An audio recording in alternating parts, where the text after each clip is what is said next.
Hello! In this video I will show you how to change search engine into custom one on Xreal Beam Pro. So you have to start by opening your internet browser, and now you have to click on your search bar and you have to go to your custom search engine website, and for this video I will use yep.com. And now you have to search something using your custom search engine.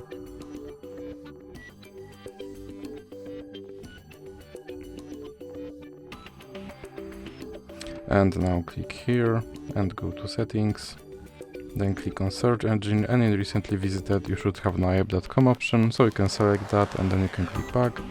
And as you can see, my search engine is now set to Yep. So that's it for this video. If you liked it, please remember to leave like and subscribe.